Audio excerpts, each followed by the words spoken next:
শফিকুল ইসলাম অন্যতম সমন্বয়ক, আমি তাকে বক্তব্য রাখার জন্য অনুরোধ করছি। আসসালামু আলাইকুম ওয়া রাহমাতুল্লাহ। হামিদাম ওয়া মুসাল্লিয়াম ওয়া মুসাল্লিমান আম্মা বাদ। এর আগে যিনি বক্তব্য দিলেন তিনি সর্বশেষ যে কথাটি বলেছেন সেটি হচ্ছে যে আমাদের মুসলমানদের, আলেমদের, ইসলামপন্থীদের আমাদের ন্যায্য হিস্সাটুকু বুঝিয়ে দিতে হবে। তো ন্যায্য হিস্সাটা আসলে কি? ন্যায্য হিস্সাটা আসলে কি সেটা হচ্ছে প্রশ্ন। আমরা সংখ্যা গুরু, যদি মানে ডেমোগ্রাফিকলি বলি তাহলে আমরা হচ্ছে সংখ্যা গুরু এই দেশে, কিন্তু পাওয়ার, কালচার, এভরিওয়্যার, পলিটিক্স, সব জায়গায় আমরা হচ্ছে খুবই খুবই মানে ভালনারেবল সংখ্যালঘু। আমি ঢাকা বিশ্ববিদ্যালয়ে যখন 2019 সালে আমাদের ডাকসু হয়, তারপর থেকে পলিটিক্যালি মুভ করা শুরু করি, তখন ঢাকা বিশ্ববিদ্যালয়ে কোনো ইসলামিক দলের ব্যানার ছাড়া জাতীয় স্বার্থে রাজু ভাস্কর্যের নিচে দাঁড়িয়ে একজন মাথায় টুপি দিয়ে মুখে দাড়ি নিয়ে স্লোগান ধরা, like it was never seen before, like that. আর সে সময়টাতে আসলে এমন একটি সময় আমরা পার করেছি যেটা মানে ঘন্টার পর ঘন্টা লাগবে। আসলে আমাকে বলা হয়েছে স্বল্প সময়ের মধ্যে কথা বলতে। আমি একটা জিনিস আপনাদের সামনে বলতে চাই, জাতীয় স্বার্থকে যদি নিজেদের স্বার্থ না বানাইতে পারি, আমাদের ইসলামিক আমাদের ন্যায্য হিস্সা বলতে যদি আমরা এটাই বুঝি যে আমাদেরকে আমাদের ফতোয়াদের অধিকারটুকুই শুধু থাকতে হবে, শুধু নেকাব হিজাবের অধিকারটুকুই থাকতে হবে, দাড়ি টুপি দেখলে কেউ হ্যারাস করবে না, এটাই যদি হয়, তাইলে আমরা তো জীবনেও মানে আমরা ওই সংখ্যালঘুই থেকে যাব। রামপাল বিদ্যুৎ কেন্দ্রে সুন্দরবন যখন ধ্বংস হয়, সেই প্রতিবাদে কেন শুধু বামরা করে, আমরা কেন করি না? হুজুররা সেখানে নাই কেন? ওয়াই?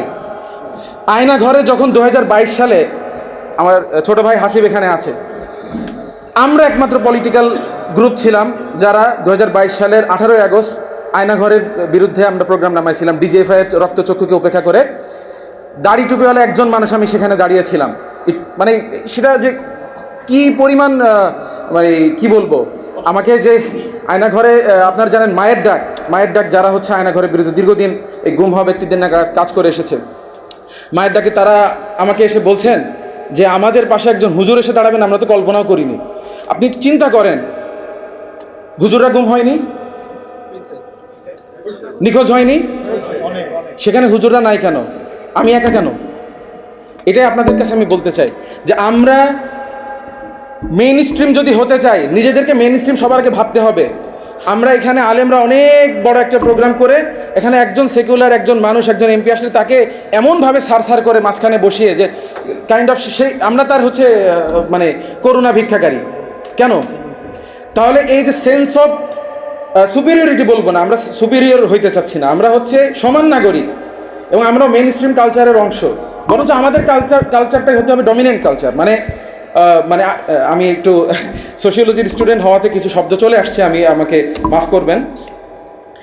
এই ধারণাগুলো, এই চিন্তাগুলো থেকেই আমি ব্যক্তিগতভাবে পলিটিক্সে এসেছিলাম এবং আজকে যে দিনে দাঁড়িয়ে আছি এটা আমরা কখনোই কল্পনা করিনি যে এই সুদিন আমরা দেখতে পাবো। অনেক ভয়, অনেক হামলা মামলা, জেল জুলুম খেটেছি, সব কিছু করেছি শুধুমাত্র যে দূর ভবিষ্যতে হয়তো একদিন আমরা সুদিন দেখব।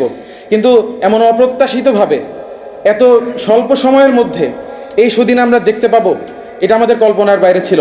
এই জন্য আপনাদেরকে আমি সতর্ক করে বলতে চাচ্ছি, এই সুদিনকে, এই সুসময়টাকে সর্বোচ্চ কাজে লাগাইতে হবে আপনাদেরকে।